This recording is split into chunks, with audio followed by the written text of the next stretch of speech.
Un famoso político dominicano decía que se necesitan los papeles y ahora la Procuraduría dice que se necesita la prueba.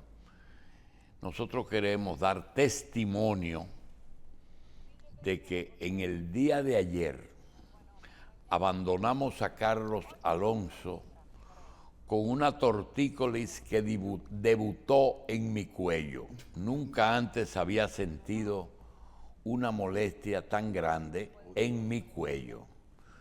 Tomé un Dicloplex Relax y recibí un masaje con ungüento Dicloplex crema. De uso tópico. Sí.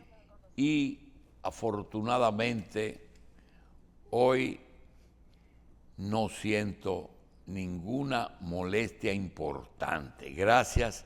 Oiga bien, un solo Dicloplex Relax y 2, ¿cómo se llama? Sobada. Frotada. Sí. Frotada. Sí. En mi cuello. No, Así es que pero el testimonio es importante. A mí me está dando risa lo que usted dice. Dicloplex Relax. ¿Qué te da risa? Y usted dice, hoy no he sentido ninguna molestia importante, porque hay pequeñas molestias como que siempre se quedan ahí. No, porque nosotros no podemos hablar mentira. No, Porque la mentira estoy perfectamente, pues estoy dispuesto a hacer calistenia. No, lo que pasa es que como vivimos hablando de la edad también. Yo no siento nada, pero tengo que tener cuidado porque yo no sé por qué se produce esa tortícolis.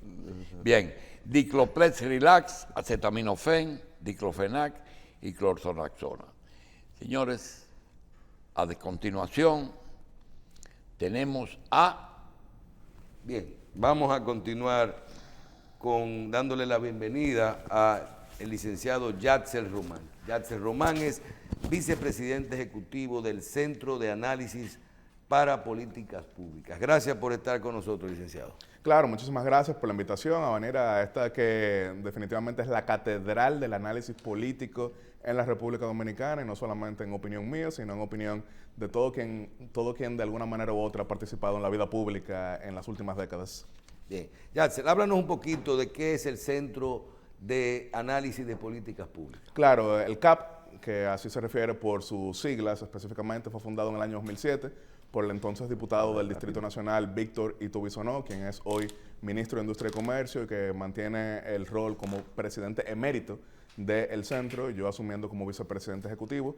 Tiene como meta la elaboración, discusión y promoción de políticas públicas en base a una agenda de desarrollo. Eso incluye fortalecimiento institucional, eso incluye desde luego fortalecimiento democrático, fortalecimiento comercial y económico y fortalecimiento en torno a lo que es una agenda de seguridad, tomando bien en cuenta que aunque somos un país que se encuentra en una isla, no estamos aislados a una realidad internacional, a una realidad regional, y que por ello precisamente es importante coordinar de manera conjunta con lo que son esas situaciones que de alguna manera u otra nos golpean directamente. Estamos hablando de que existen pandemias, como desde el año 2020 hemos visto. Estamos viendo que existen, por ejemplo, guerras, como lamentable y dolorosamente estamos viendo ahora en el año 2022, de manera tan difícil para lo que son nuestras economías. Y desde luego también está el hecho de compartir isla con un Estado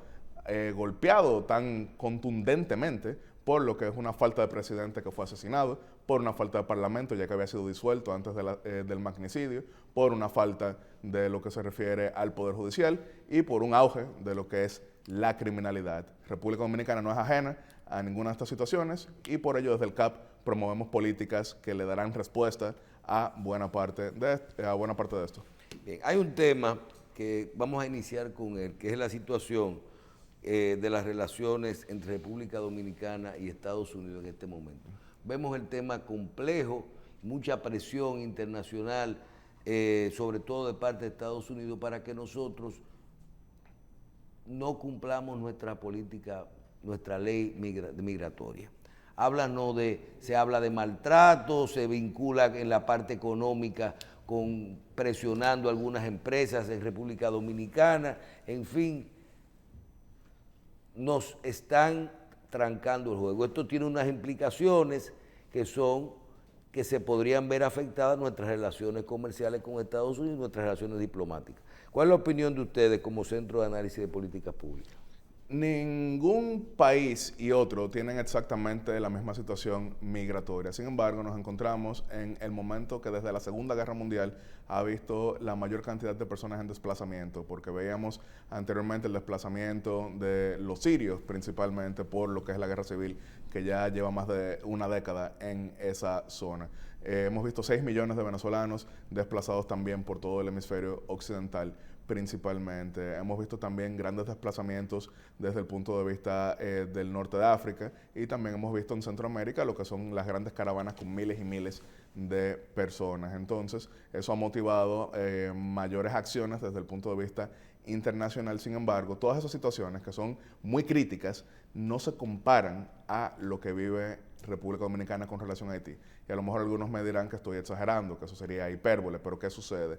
En cada uno de esos casos podemos decir que existe una clara explicación a lo que lleva a ese tipo de desplazamiento. Es decir, sabemos que hay una guerra civil en Siria, sabemos que hay una situación política destructiva en Venezuela, pero en el caso de Haití no hay una sola explicación, porque por ejemplo mañana se descubre exactamente quiénes estuvieron completamente detrás del magnicidio de Jovenel Moïse, y Haití sigue siendo el país más pobre del hemisferio occidental. Mañana entonces cambiamos de primer ministro en Haití, y desde luego entonces sigue siendo un país donde solamente 18% del padrón fue a votar en el año 2016. Mañana, por ejemplo, se puede... Del padrón, imagínate. Del padrón. Mañana, por ejemplo, se restablece el Parlamento en Haití, y lo cierto es que las pandillas siguen teniendo un control territorial considerable en Puerto Príncipe, donde no hay un claro interlocutor. Entonces, lo cierto es que República Dominicana, que ha sido el país más solidario con Haití,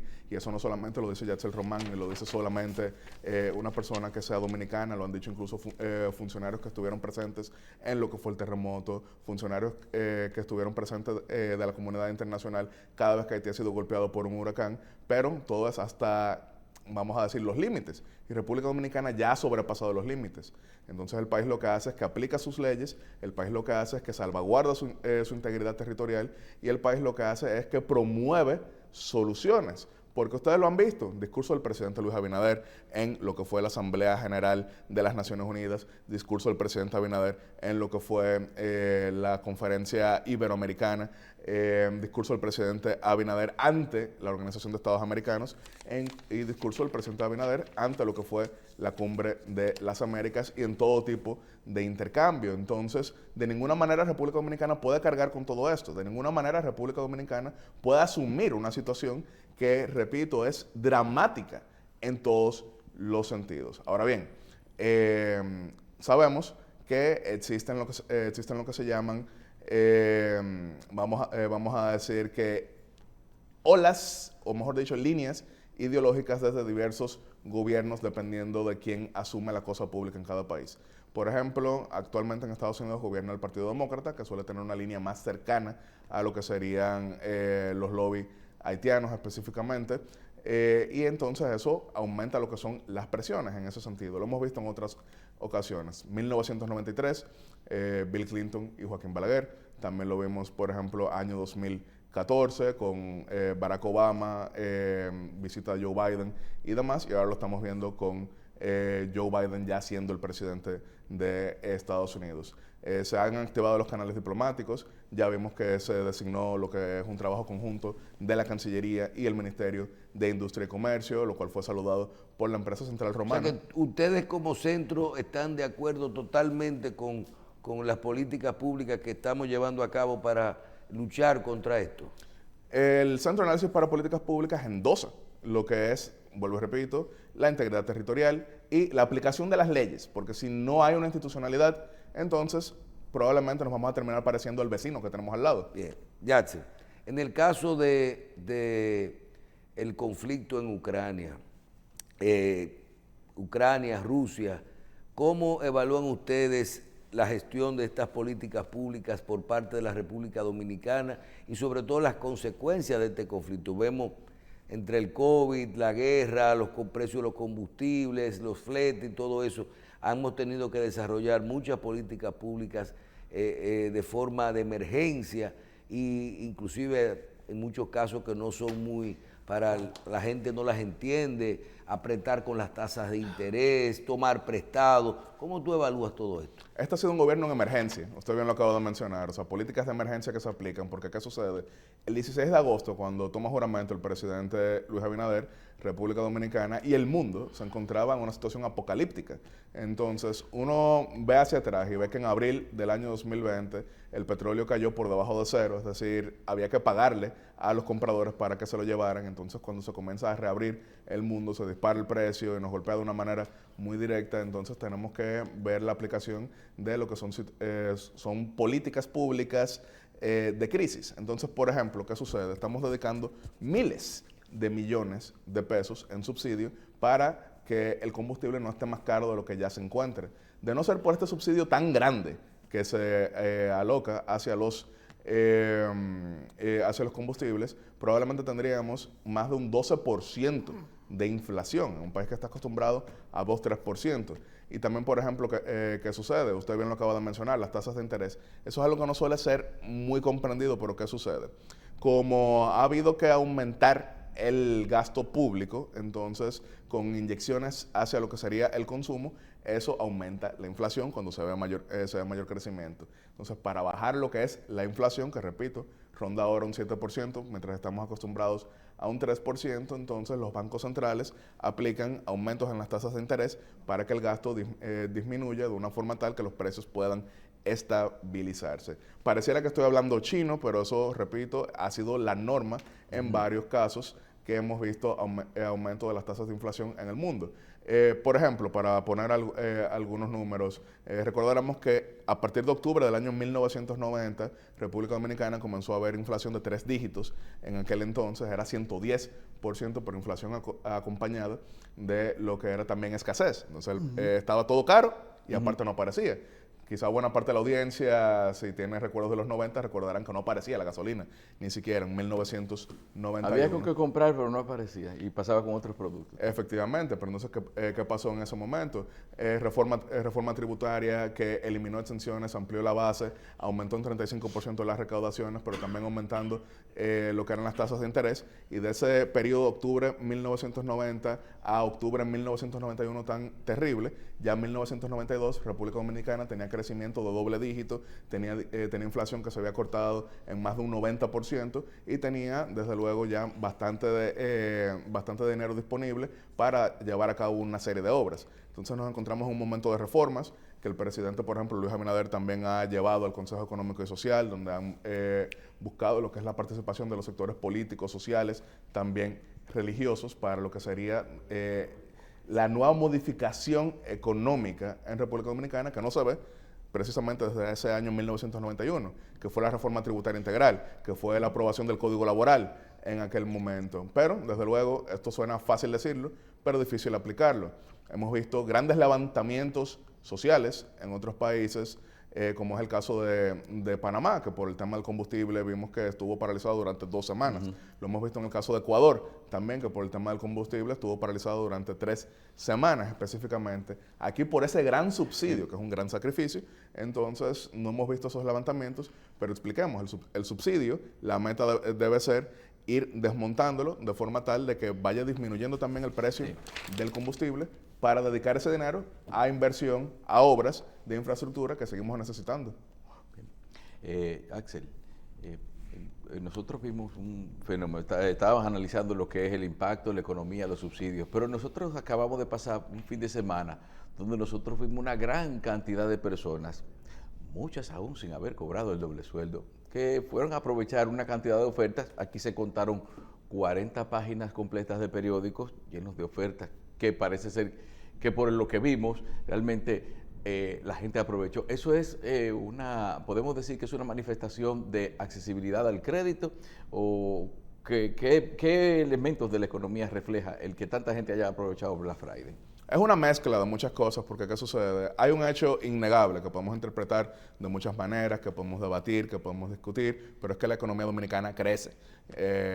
CEPAL, por ejemplo, su secretario ejecutivo recientemente presentó lo que eran las proyecciones de crecimiento rumbo a 2023 y sucede que República Dominicana es de los pocos países que supera el promedio de proyección de América Latina, que se proyecta que crecerá entre un 0,5 a 0,8% de América Latina en el año 2023 y República Dominicana crecerá a 5%. Entonces ese nivel de crecimiento permite que más personas tengan acceso a lo que es bienes y servicios y también acceso a lo que sería crédito, porque al que le prestan es porque de alguna manera está produciendo y al que le siguen prestando es porque de alguna manera sigue también produciendo en ese sentido, pero también está el hecho que estamos hablando del tema inflacionario y es que muchas veces cuando hay un gran consumo también hay entonces aumento en la inflación. Para ponerlo en comparación, todos sabemos que Japón, junto a buena parte de los tigres asiáticos, en el año 1997 vivió una profunda crisis económica que impactó culturalmente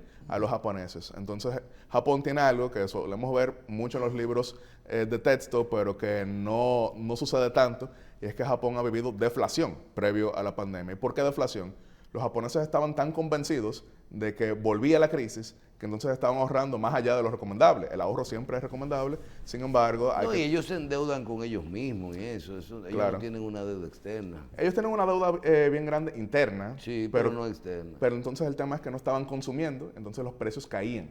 Entonces, por ejemplo, vemos que el Banco Central promovía lo que era estímulos de gasto, pero los japoneses lo ponían en ahorro a plazo fijo y demás, y entonces no gastaban, lo cual también es complejo. Hay quienes dicen que la inflación es como un potro salvaje que hay que domar y la deflación es un potro muerto que no se puede parar. Licenciado, nos escriben aquí que aprovechemos su presencia para que nos dé su opinión. Usted conoce muy bien el tema internacional, que nos dé su opinión con respecto a lo que sería la candidatura de ese partido en Estados Unidos y que si el de Florida se lleva a Trump.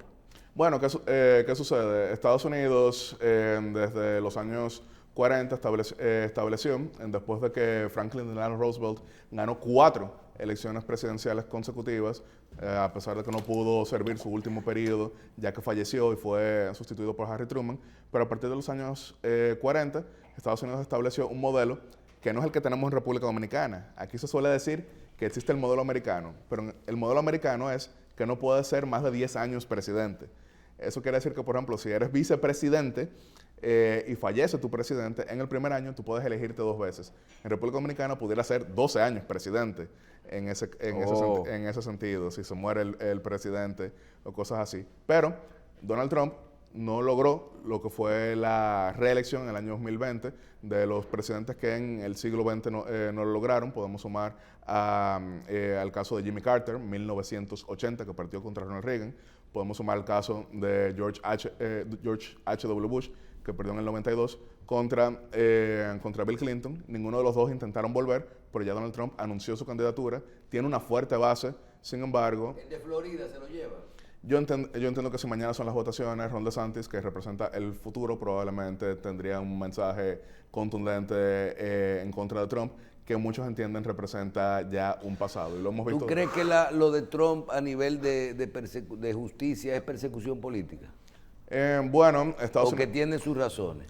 Bueno, existe lo que se llama a veces utilización política de la justicia, que no quiere decir necesariamente persecución política. Sabemos que en muchos casos hay acusaciones serias y concretas que desde luego se utilizan en campaña. Eso no quiere decir que sean completamente inventadas. Pero Ron DeSantis, veamos los números. Si bien Florida ha sido gobernada por republicanos desde 1998 con Jeb Bush, hermano menor de George W. Bush, hijo del presidente también George H.W. Bush, después Charlie Crist y después también Rick Scott, hoy senador por la Florida, y ahora Ron DeSantis. Pero en la mayoría de esos casos, la victoria en Florida era por 1 o 2 puntos porcentuales. De hecho, había un chiste bien grande que decía que Florida está tan polarizada generalmente que hasta para elegir una pizza había que ir a la Suprema Corte de Justicia para que definieran quién era que tenía la razón. Pero en este caso, Ron DeSantis ganó por 20 puntos porcentuales.